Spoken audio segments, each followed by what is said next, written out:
জীৱন আঁচনিৰ যি 29,000 স্কিম, এই 29,000 স্কিমৰ ভিতৰত প্ৰায় 7,000 আছে ডাঙৰ স্কিম আছে, মাল্টি ভিলেজ স্কিম আছে, আৰু বাকী 22,000 আমাৰ ছিংগল ভিলেজ স্কিম আছে। আৰু এই ছিংগল ভিলেজ স্কিমসমূহত আগন্তুক দিনত 22,000 যুৱকক আমি অনাৰেৰিয়াম সহ আমি 6,500 টকাকৈ অনাৰেৰিয়াম সহ তেওঁলোকক আমি কামত নিযুক্তি দিম।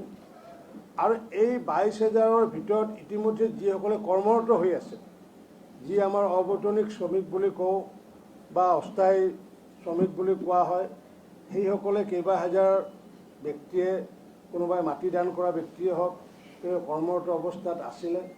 আৰু সেইসকলক আগন্তুক দিনত 6,500কৈ টকা তেওঁলোকক দিয়াৰ কাৰণে মাননীয় মুখ্যমন্ত্ৰী ডাঙৰীয়াই যি ঘোষণা আজি সিদ্ধান্ত গ্ৰহণ কৰিলে, তাৰ কাৰণে মই জনস্বাস্থ্য কাৰিকৰী বিভাগৰ মন্ত্ৰী হিচাপে মাননীয় মুখ্যমন্ত্ৰী শৰ্মা ডাঙৰীয়াৰ লগতে সমূহ কেবিনেটকে মই আন্তৰিক ধন্যবাদ জনাইছোঁ। এইটো আমাৰ কাৰণে ডাঙৰ এটা সমস্যা এটা আছিলে, সমস্যাটো আজি সমাধান কৰা হ'ল। সেইসকল ব্যক্তিক যোৱা 15টা বছৰে বা 10টা বছৰে কোনো ধৰণৰ মাননি দিয়া হোৱা নাছিলে। মাননীয় মুখ্যমন্ত্ৰী ডাঙৰীয়াই যি সিদ্ধান্ত গ্ৰহণ কৰিলে 6,500কৈ দিয়াৰ, তাৰ কাৰণে নিশ্চয় তেখেতসকলৰ মনত কিছু শান্তি আহিব। গতিকে আমাৰ বিভাগৰ ঘোষণা এইখিনি। এইটো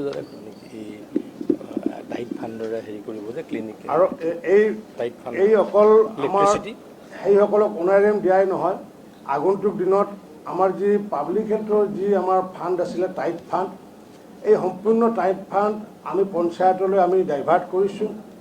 আৰু তাৰ কাৰণে সেই স্কিমসমূহ চলোৱাৰ কাৰণে যি বিদ্যুতৰ বাবদ খৰচ হ'ব, সেই বিদ্যুতৰ বাবদত 5,000কৈ টকা আমি প্ৰদান কৰাৰ কাৰণে আজি মাননীয় মুখ্যমন্ত্ৰী ডাঙৰীয়াই সিদ্ধান্ত গ্ৰহণ কৰিছে। আৰু সেই সমূহ 5,000 টকা প্ৰতিটো স্কিমৰ এগেইনষ্টে জিলাভিত্তিক আমি একত্ৰিত কৰি পেলাই সেইটো জিলা পৰিষদৰ মুখ্য কাৰ্যবাহী বিষয়াৰ জৰিয়তে APDSLক আমি জমা দিয়াৰ সিদ্ধান্ত গ্ৰহণ কৰিছোঁ। আৰু যি আমাৰ মাননি যি প্ৰদান কৰা হ'ব 6,500কৈ, সেই 6,500কৈ মাননিটো আমাৰ পঞ্চায়তৰ সচিবৰ জৰিয়তে, য'ত নেকি আমাৰ পঞ্চায়ত আছে আৰু য'ত নেকি পঞ্চায়ত নাই, তাত VCDCৰ জৰিয়তে তেওঁলোকক সেই মাননিটো দিয়াৰ ব্যৱস্থা কৰা হৈছে। আৰু লগতে যিসমূহ আমাৰ পানী সমিতি গঠন হ'ব বা ইউজাৰ্ছ কমিটি আমাৰ গঠন হৈছে, সেই ইউজাৰ্ছ কমিটিসমূহকো আমি মেইনটেনেন্সৰ কাৰণে আমি টকা এটা মাননীয় মুখ্যমন্ত্ৰী ডাঙৰীয়াই আজি আমাক আবণ্টন দিছে। আৰু সেইটো আমাৰ স্কিম ৱাইজ বেলেগ ধৰণৰ আছে, কিন্তু আমাৰ পাৰ্চেছ ফৰ মেডিকেল 500 টকাকৈ আমি তেওঁলোকক কেমিকেলৰ কাৰণে 500 টকাকৈ দিয়াৰ সিদ্ধান্ত গ্ৰহণ কৰা হৈছে। আৰু স্কিমটো কিবা ৰিপেয়াৰিং কৰিব লগা হ'লে, ৰিপ্লেচমেণ্ট কৰিবলগীয়া হ'লে 9,000কৈ ধৰা হৈছে। অৰ্থাৎ সৰ্বোচ্চ 14,000 টকা প্ৰতিটো স্কিমৰ বিপৰীতে আজি মাননীয় মুখ্যমন্ত্ৰী ডাঙৰীয়াই কেবিনেটৰ জৰিয়তে অনুমোদন জনোৱাৰ ফলস্বৰূপে আগন্তুক দিনত চিৰদিনৰ কাৰণে আমাৰ এই স্কিমবোৰ ঠিকে থাকিব, এবাণ্ডেণ্ট নহ'ব। আৰু আগন্তুক 5টা বছৰ পিছত ইউজাৰ্ছ কমিটিয়ে লাহে লাহে সেইখিনি দায়িত্ব গ্ৰহণ কৰিব।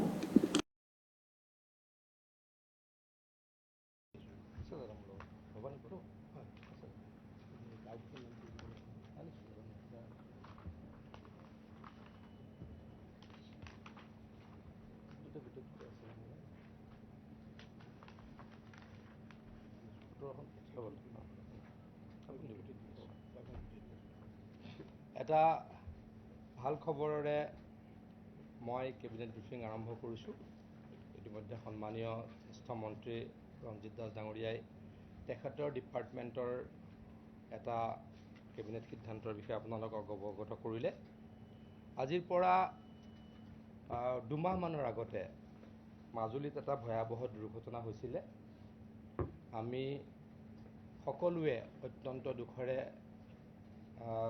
জানিছিলোঁ যে 3গৰাকী ব্যক্তি উক্ত নাও দুৰ্ঘটনাত মৃত্যু হৈছিল। তাৰে এগৰাকী হৈছে নাওবৈচা সমষ্টিৰ ইন্দ্ৰেশ্বৰ বৰা। আজিৰ কেবিনেটে ইন্দ্ৰেশ্বৰ বৰা ডাঙৰীয়াৰ পত্নী ৰূপৰেখা বৰা সেনাপতি ডাঙৰীয়ানীক শিক্ষা বিভাগৰ 4ৰ্থ শ্ৰেণীৰ কৰ্মচাৰী হিচাপে নিযুক্তি দিয়াৰ সিদ্ধান্ত গ্ৰহণ কৰিছে। তাৰ পাছত এগৰাকী কলেজৰ শিক্ষয়িত্ৰী সন্মানীয়া লেট পৰিমিতা দাস আছিলে। আমি সকলোৱে জানো ৰঙাচাহী মহাবিদ্যালয়ৰ তেখেত লেকচাৰাৰ আছিলে। তেখেতৰ মৃত্যুত তেখেতৰ ভণ্টি ভগ্নী মধুমিতা দাসক SCRTত লেকচাৰৰ পদত নিযুক্তি দিয়াৰ সিদ্ধান্ত আজি কেবিনেটে লৈছে। SCRTত ছেকেণ্ডাৰী এডুকেশ্যন ৰিচাৰ্চ ট্ৰেইনিং চেণ্টাৰত মধুমিতা দাস ডাঙৰীয়ানীক আমাৰ যিগৰাকী নাও দুৰ্ঘটনাত মৃত্যুমুখত পৰিছিলে পৰিমিতা দাস ডাঙৰীয়ানী তেখেতৰ ভগ্নী তেখেতক শিক্ষা বিভাগৰ এই SCRTত লেকচাৰ হিচাপে দিয়াৰ সিদ্ধান্ত গ্ৰহণ কৰা হৈছে। আজি শ্বহীদ দিৱস। আজিৰ দিনটোতেই খগেশ্বৰ তালুকদাৰৰ মৃত্যু হৈছিলে আৰু খগেশ্বৰ তালুকদাৰৰ ঘৰ ভৱানীপুৰত আজিলৈকে এটা ডেভেলপমেণ্ট ব্লক নাছিলে। হাউলিৰ 5টা পঞ্চায়ত আৰু 17টা ভৱানীপুৰ পঞ্চায়ত মিলি এটা ব্লক আছিল ভৱানীপুৰ ব্লক, কিন্তু ব্লকটোৰ কেন্দ্ৰস্থল আছিলে হাউলি। আজিৰ কেবিনেটে প্ৰয়াত খগেশ্বৰ তালুকদাৰক শ্ৰদ্ধাৰে সোঁৱৰণ কৰি এই ভৱানীপুৰ ব্লকটো সৰুপেটাত স্থাপন কৰিবলৈকে সিদ্ধান্ত গ্ৰহণ কৰিছে। এইটো এটা আমাৰ কাৰণে আজি মই ভাল খবৰ বুলি ভাবিছোঁ। এই শ্বহীদ দিৱসৰ দিনটোত মই আপোনালোকৰ যোগেদি জনাব খুজিলোঁ।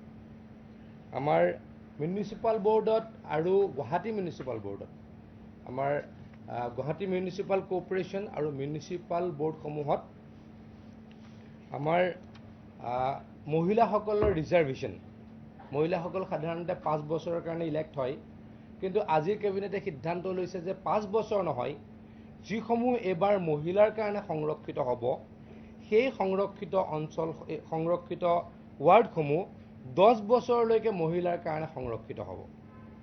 আগতে 5 বছৰে চেঞ্জ হৈছিলে, কিন্তু এইবাৰৰ পৰা কি হ'ব মহিলাৰ কাৰণে এইবাৰ মিউনিচিপাল বৰ্ডত আৰু গুৱাহাটী মিউনিচিপাল কৰ্পৰেশ্যনৰ ইলেকশ্যনত যিসমূহ ৱাৰ্ড মহিলাৰ কাৰণে সংৰক্ষিত হ'ব সেইসমূহ 5 বছৰৰ কাৰণে নহয় 10 বছৰৰ কাৰণে সংৰক্ষিত হ'ব।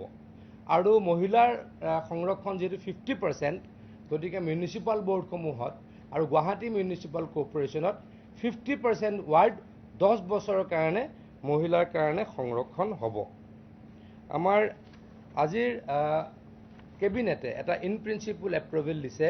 গুৱাহাটী আমাৰ IIT গুৱাহাটীয়ে এখন ইঞ্জিনিয়াৰিং আৰু মেডিকেল ডিপাৰ্টমেণ্ট লৈ, মানে আমাৰ ইঞ্জিনিয়াৰিঙৰ যি ইঞ্জিনিয়াৰিঙৰ ছিষ্টেম আৰু মেডিকেল ইনোভেশ্যন, তাক মই আকৌ কৈ দিছোঁ, honourable cabinet grant in principle approval for partnership with IIT Guwahati to explore possibility to establish a high-tech super specialty hospital which shall promote research in medicine through technical innovation. মানে আমাৰ এখন super specialty hospital কৰিবলৈকে আমি in principle approval জনাইছোঁ গুৱাহাটী IITৰ লগত। অসম চৰকাৰ আৰু গুৱাহাটীৰ IITয়ে এখন সুপাৰ স্পেচিয়েলিটি হস্পিটেল স্থাপন কৰিবলৈকে চেষ্টা কৰিব। তাৰ কাৰণে ইন প্ৰিন্সিপল আমি এপ্ৰুভেল দিছোঁ আৰু যাৰ খৰচ হ'ব অতি কমেও 300 কোটি টকা আৰু যাৰ যোগেদি আমি which will shall promote research in medicine through technical innovation, মানে ঔষধ বা মেডিকেল ইনোভেশ্যন মেডিকেলৰ যি সুবিধা মেডিকেলৰ যি উদ্ভাৱন টেকনিকেল ইনোভেশ্যনৰ যোগেদি কৰাৰ কাৰণে আমি চেষ্টা কৰিম। এই ক্ষেত্ৰত আমি আজি কেবিনেটে এটা গুৰুত্বপূৰ্ণ সিদ্ধান্ত লৈছোঁ। আমাৰ কেবিনেটে আজি যিসকল আমাৰ অসমৰ এণ্টাৰপ্ৰিনিয়ৰ সেইসকলক সহায় কৰিবৰ কাৰণে বুষ্টাপ কৰিবৰ কাৰণে কেইবাটাও এটা গুৰুত্বপূৰ্ণ সিদ্ধান্ত লৈছে ইনচেণ্টিভ দিয়াৰ। আমাৰ মাজত ইণ্ডাষ্ট্ৰি ডিপাৰ্টমেণ্টৰ প্ৰিন্সিপাল ছেক্ৰেটাৰী KK দ্বিবেদী ডাঙৰীয়া আছে। দ্বিবেদী ডাঙৰীয়া সেই সম্পৰ্কে আপোনালোকক ব্ৰিফ কৰিব। Thank you, sir. Today, Cabinet has taken a very important decision. আজি Cabinet এটা বহুত গুৰুত্বপূৰ্ণ নিৰ্ণয় লৈছে। Assam procurement preference policy 2021 approve কৰা হৈছে This policy is basically effort to strengthen the Atmanirbhar Bharat, Atmanirbhar Assam initiative.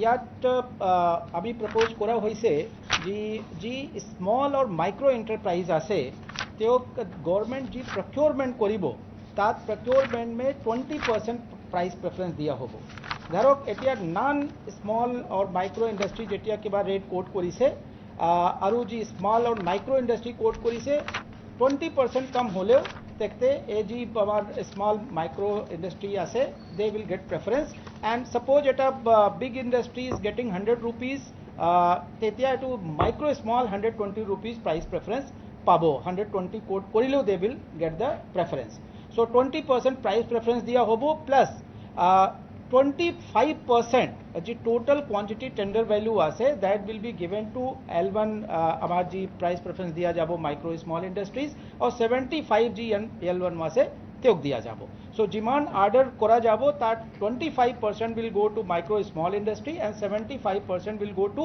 L1 if L1 is not the micro and small industry etu arrangement but that kisu condition thakibo ji micro small industry ase they should have their headquarter here in Assam. Aru 90% employment local dibo lage etu condition thakibo if they fulfill this condition and tetie they eligible hobo etu preference pabolo লাগতে আজি এটা আৰু গুৰুত্বপূৰ্ণ নিৰ্ণয় হৈছে cabinet ease of doing business যিমাৰ initiative আছে তেওঁক আৰু সিম্পলিফাই কৰা হ'ল আৰু সুদৃঢ় কৰা হৈছে য'ত নোটিফাইড ইণ্ডাষ্ট্ৰিয়েল এৰিয়া আছে या ডিম নোটিফাইড ইণ্ডাষ্ট্ৰিয়েল এৰিয়া আছে তাত কোনো যেতিয়া ইণ্ডাষ্ট্ৰি লগাবলৈ যায় unit they can apply to the designated officer আৰু ডেজিগনেটেড অফিচাৰ উইদিন 1 month বিভিন্ন ডিপাৰ্টমেণ্ট পৰা ৰিকমেন্ডেশন লৈ ভিউজ কমেন্ট লৈ permission clearance gotai bastu e tekhte dibo so unit will not be required to go to different offices dharok labor pollution different department jo darkar nai they will apply to the designated officer within 1 month to permission clearance dibo dharok ek ma bhitor jetia department agency permission views ni diye tetia within 1 month it will be deemed recommended or ek ma bhitor tai a designated officer to permission clearance dibo that means ki এতিয়া যি কোনো industry লগাবলৈ যায় within 1 month all the permission clearance will be given to them এটো এটা বহুত महत्वपूर्ण মই আশা কৰিছো ইয়াৰ যোগেদি ইয়াত ইণ্ডাষ্ট্ৰিয়েলাইজেশ্যন প্ৰসেস এক্সেলাৰেট হ'ব আৰু এটা ধুনীয়া ইকোসিস্টেম ইয়াত ক্ৰিয়েট হ'ব and ease up doing business initiative more strengthen hobo thank you মানে এতিয়াৰ পৰা মই আকৌ এবাৰ ক'ব খুজিছো যে এতিয়াৰ পৰা যদি এটা ইণ্ডাষ্ট্ৰিয়েল ষ্টেটত কোনোবাই ইণ্ডাষ্ট্ৰি লগাবলৈ যায় গঠন কৰিবলৈ যায় তাত যিজন ডেজিগনেটেড অফিচাৰ্ছ থাকিব তেওঁৱে গোটেইখিনি যিখিনি সাৰ্টিফিকেট লাগে যিখিনি পাৰমিশন লাগে তেওঁৱে উলিয়াই দিব এতিয়া মানে ইণ্ডাষ্ট্ৰি লগাবলৈ যোৱা মানুহজনে বেলেগে ঘূৰি ফুৰিব নালাগে এটা বহুত ইজি হৈ যাব আগতকৈ আৰু তেখেতে যিটো প্ৰথম কৈছে যে কোনোবা এটা কামত কোনোবা এটা ধৰিলুন এটা ঔষধৰ টেণ্ডাৰত এজন আমাৰ যেহেতু গ্লোবাল টেণ্ডাৰ হয় বা ন্যাশনাল টেণ্ডাৰ হয় ভাৰতবৰ্ষৰ গোটেই ইণ্ডাষ্ট্ৰিসমূহে আহি মাৰিব পাৰে বা ফাৰ্মে মাৰিব পাৰে কিন্তু লোকেল এণ্টাৰপ্ৰিনিয়ৰ এটা কম্পিটিশন কৰিব নোৱাৰে কাৰণ তেওঁলোকৰ ৰেট কমি যায় গতিকে যদি তেনেকুৱা টেণ্ডাৰ হয় যদি L1 জন যদি দিল্লীৰ পৰা আহি L1 হয় 100 টকা আৰু আমাৰ যিজন এণ্টাৰপ্ৰিনিয়ৰ তেওঁ 120 টকা মাৰিলেও তেওঁ কামটো পাব গতিকে আমি আজি আমাৰ লোকেল যিসকল এণ্টাৰপ্ৰিনিয়ৰ বা ইণ্ডাষ্ট্ৰিয়েলিষ্ট তেখেতলোকক বুষ্ট আপ কৰাৰ কাৰণে এটা অত্যন্ত গুৰুত্বপূৰ্ণ সিদ্ধান্ত হাতত লৈছো আৰু এটা লাষ্ট মোৰ আছে আজিৰ কেবিনেটে construction of 9 numbers of model college in 8 district এখন হল সুনাই ইন কাছাৰ এখন হল বৰপেটাৰ চেঙাত এখন নগাঁৱৰ ব্ৰতদবাত এখন দৰঙৰ পশ্চিম মঙলদৈত এখন গুলুকগঞ্জত এখন জলেশ্বৰত এখন চাপৰ চলকুচাত এখন হাইলাকান্দি আৰু আৰকে নগৰত মুঠতে 9খন মডেল মহিলা কলেজৰ কাৰণে 207.51 কোটি টকাৰ আজি এপ্ৰুভেল দিছে আজিৰ কেবিনেটে 9খন মডেল উইমেন কলেজৰ কাৰণে বনাবৰ কাৰণে 207.51 কোটি টকাৰ এপ্ৰুভেল দিছে ইয়াৰ লগে লগে আৰু 6খন মেডিকেল কলেজৰ কাৰণে 6খন মেডিকেল কলেজ 6খন ক্ষমা কৰিব 6খন গভৰ্ণমেণ্ট মডেল কলেজৰ কাৰণে এখন হ'ল বৰচলা, এখন ডুমডুমা, এখন চিৰাং, এখন ওদালগুৰি, এখন বাক্সা আৰু এখন মাজুলী।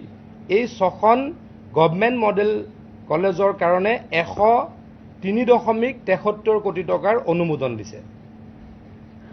আৰু কনষ্ট্ৰাকশ্যন অফ 3 ইঞ্জিনিয়াৰিং কলেজেছ 3খন ইঞ্জিনিয়াৰিং কলেজৰ কাৰণে এখন ডাংটল ইন বঙাইগাঁও, এখন বঙাইগাঁৱত, এখন শুৱালকুছিত আৰু এখন বিহালীত বনাবৰ কাৰণে 164.15 কোটি টকাৰ অনুমোদন দিছে।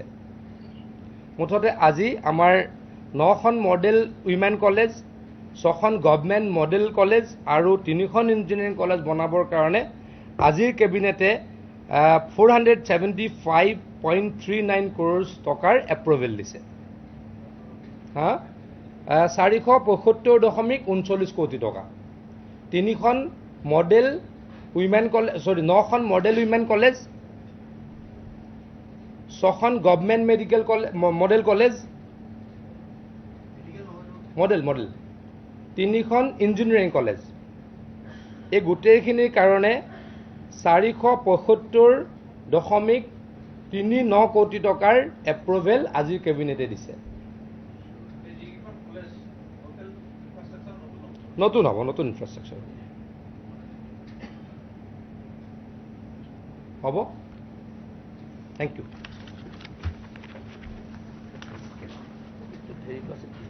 হেৰি ডিটেইলছটো আছে নেকি গাঁওখনৰ? ডিষ্ট্ৰিবিউট কৰি দিয়ক, ডিষ্ট্ৰিবিউট কৰি দিব পাৰিম হেৰিকেইখন সেইকেইখন ন।